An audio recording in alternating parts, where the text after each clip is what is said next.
आज इस वीडियो में हम इंग्लिश मूवी के सबटाइटल के थ्रू इंग्लिश सीखेंगे और ये एक नेचुरल वे है इंग्लिश सीखने का। तो शुरू करते हैं। What kind of attitude is that? ये किस तरह का रवैया है? What kind of attitude is that? You have to send her off tomorrow. तुम्हें कल इसे भेजना होगा। हैव टू हम तब यूज़ करते हैं जब हमें कोई काम करना होता है, जैसे जाना होगा, करना है, मिलना है, देना है, तो हम कहेंगे you have to send her off tomorrow. तुम्हें कल उसे भेजना होगा। सेंड हर ऑफ, भेजना होगा। I don't want to see her, मैं उसे नहीं देखना चाहती। I don't want to see her. Please be reasonable, यानी माकूल रवैये का मुजाहिरा करें। Please be reasonable. I am Vania's father, मैं वानिया का फादर हूँ। I should take care of her, मुझे उसका ख्याल रखना चाहिए। I should take care of her, मुझे उसका ख्याल रखना चाहिए। यानी यहाँ पर लड़ाई हो रही है हस्बैंड एंड वाइफ में, और ये जो लड़की है, औरत है, ये वानिया की स्टेप मदर है और ये चाहती है कि वानिया को उसके घर भेज दिया जाए, यहाँ ना रहे। Where would I send her to, मैं उसे कहाँ भेजूँगा। Where would I send her to, मैं उसे कहाँ भेजूँगा। अब ये वानिया के फादर कह रहे हैं। आई डोंट केयर, मुझे नहीं पता। इट्स नॉट माई प्रॉब्लम, ये मेरा मसला नहीं है। I don't care, it's not my problem, ये मेरा मसला नहीं है। Send her to her mom's house, उसे उसकी मदर के घर भेजो। Send her to her mom's house, उसे उसकी माँ के घर भेजो। Can you keep it down, क्या तुम अपनी आवाज़ हल्की कर सकती हो। कीप इट डाउन यहाँ पर आवाज़ हल्की करने के लिए इस्तेमाल हुआ है। अब वो औरत बहुत चीख रही है तो ये लड़का कह रहा है can you keep it down, क्या तुम अपनी आवाज़ हल्की कर सकती हो। शी इज़ स्टिल स्लीपिंग, वो अभी सो रही है, यानी वानिया उसकी बेटी सो रही है। She is still sleeping. It's not like you don't know, ऐसा नहीं है, तुम नहीं जानते, यानी कि वो जाग रही है। It's not like you don't know, ऐसा नहीं है, तुम नहीं जानते। Her mother's restaurant is very busy, यानी वानिया की जो मदर है उनका रेस्टोरेंट है और वो बहुत बिजी हैं। And she has a sister, और वानिया की एक सिस्टर भी है। Her mother's restaurant is very busy and she has a sister. If I send over Vania, if I send over Vania, how could she have the time, अगर मैं वानिया को वहाँ भेजता हूँ तो वो कैसे टाइम देगी, यानी जो उसकी मदर है उसके पास टाइम नहीं है देने के लिए। If I send over Vaniya, अगर मैंने वानिया को भेजा, how could she have the time, तो वो कैसे टाइम देगी। ये कंडीशनल सेंटेंस है। डिसाइड, इसके अलावा, I was given custody of the kid, मुझे बच्चे की कस्टडी दी गई थी, यानी कि जब कोर्ट में फैसला हुआ होगा तो इनके फादर को कस्टडी मिली है, तो ये पैसिव है पास्ट सिंपल का। I was given custody of the kid, मुझे बच्चे की कस्टडी दी गई थी, यानी मुझे दिया गया ये बच्चा। So I can not take care of her, तो क्या मैं उसका ख्याल नहीं रख सकता। So I can not take care of her. The kid, बच्चे बच्चे। That's all you ever talk about, तुम हमेशा बच्चों की ही बात करते हो। The kids, that's all you ever talk about, तुम हमेशा बच्चों की ही बात करते हो। वॉट अबाउट मी दो, और मेरे बारे में क्या, यानी तुम्हें मेरी कोई परवाह नहीं, कोई ख्याल नहीं। What about me though, that's no way to live, ये जीने का कोई तरीका नहीं है। That's no way to live, ये जीने का कोई तरीका नहीं है। Hey what are you doing, तुम क्या कर रही हो। व्हाट आर यू डूइंग, तुम क्या कर रही हो। ईदर शी गोज और आई गो, या तो उसे जाना होगा या मुझे, यानी अब वो औरत कह रही है या तो इस बच्ची को जाना होगा या मुझे। ईदर शी गोज, या तो वो जाती है, और आई गो, या मैं। It doesn't have to be like that, देखो ऐसा नहीं है।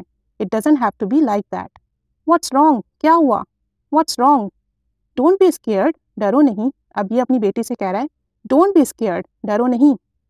Dad, aunty doesn't like me, aunty मुझे पसंद नहीं करती। डज शी, क्या वो मुझे पसंद करती हैं। Dad, aunty doesn't like me, does she, क्या वो मुझे पसंद नहीं करती। Are you going to send me away again, क्या आप मुझे दोबारा से भेज रहे हैं। Are you going to send me away again, क्या आप मुझे दोबारा से यहाँ से भेज रहे हैं, यानी अभी बच्ची पूछ रही है कि क्या आप मुझे दोबारा यहाँ से भेज देंगे। देन आई कम, मैं वापस आऊँगा, एंड ब्रिंग यू बैक, और तुम्हें वापस ले आऊँगा। ओके, देन आई कम, मैं आऊँगा, एंड ब्रिंग यू बैक, और तुम्हें वापस ले आऊँगा। ओके, अब ये वालिद जो है अपनी बेटी से कह रहे हैं कि मैं तुम्हें वापस ले आऊँगा। अब वानिया अपनी मदर के घर आ गई है। या I want to live with you forever, अब वानिया अपनी सिस्टर से कह रही है कि मैं हमेशा तुम्हारे साथ रहना चाहती हूँ। I want to live with you forever, मैं हमेशा तुम्हारे साथ रहना चाहती हूँ।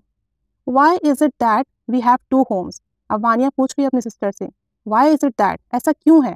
वी हैव टू होम्स, हमारे दो घर हैं। When other kids seems to only have one, जबकि दूसरे बच्चों के पास एक ही घर होता है। वाई इज़ इट, ऐसा क्यों है, that we have two homes, हमारे दो घर हैं। When other kids seems to only have one, जबकि दूसरे बच्चों के पास तो एक ही घर होता है। तो इसकी सिस्टर कहती है mama said that we would understand we were older, mama कहती हैं जब हम बड़े होंगे तो समझ जाएंगे। अब चूंकि पास्ट की बात है ना, इनकी माँ ने इनको पास्ट में कहा होगा, मामा सेड, तो जो आगे फ्यूचर की बात है ना वो पास्ट में जाएगी, क्योंकि अब इनकी मदर ने इन्हें पास्ट में बताया था कि जब तुम लोग बड़े हो गए तो समझ जाओगे। अब पास्ट का सेंटेंस है तो यहाँ विल यूज़ नहीं होगा, वुड यूज़ होगा, क्योंकि पास्ट का फ्यूचर है। मामा सेड, मामा ने कहा था, दैट वी वुड अंडरस्टैंड, हम समझ जाएंगे, व्हेन वी वर ओल्डर, जब हम बड़े हो जाएंगे। Vania, mama's going to be very busy for a few days, कि मामा जो है बहुत बिजी होने वाली हैं आने वाले दिनों में। अब वानिया से इनकी मदर कह रही हैं, Vania mama's gonna be really busy for a few days, mama जो है आने वाले दिनों में बिजी होने वाली हैं। Gonna means going to, so you are gonna to go your uncle's house, तो तुम्हें अपने अंकल के घर जाना होगा, and play with your cousin, और अपने कज़न के साथ खेलना। अब इनकी मामा इसको अपने कज़न के घर भेज रही हैं। Mama will bring you your favourite art supplies to play with, mama आपके लिए बहुत ज़बरदस्त आपके फेवरेट टॉयज लाएंगी, आर्ट सप्लाइज, आपको ड्राइंग करना पसंद है तो आप उनके साथ खेलना।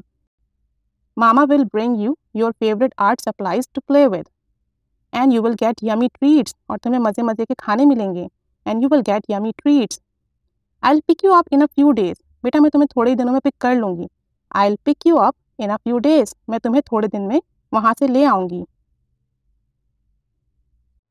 अब वानिया जो है जाना नहीं चाह रही और वो कहती है, आई डोंट वाना प्ले विद माई कज़न, मैं अपने कज़न के साथ नहीं खेलना चाहती। आई डोंट वाना प्ले विद माई कज़न, वाना मीन्स वॉन्ट टू, मैं अपने कज़न के साथ खेलना नहीं चाहती।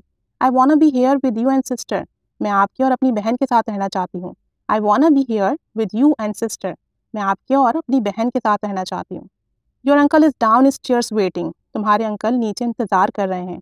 डाउन स्टेयर नीचे, your uncle is down stairs waiting, तुम्हारे अंकल नीचे तुम्हारा इंतज़ार कर रहे हैं। अब ये कुछ कॉन्वर्जेशनल डायलॉग्स हैं एक फैमिली के दौरान, कुछ सिचुएशन है, और इस तरह की सिचुएशन हमारी लाइफ में भी होती हैं, इस तरह के सेंटेंसेस हम भी बोलते हैं। तो इन सेंटेंसेस को अपनी कॉन्वर्सेशन में यूज़ कीजिए, प्रैक्टिस कीजिए, जितना प्रैक्टिस करेंगे उतना नेचुरल वे में इंग्लिश बोल सकेंगे। Keep staying with us, thanks for watching.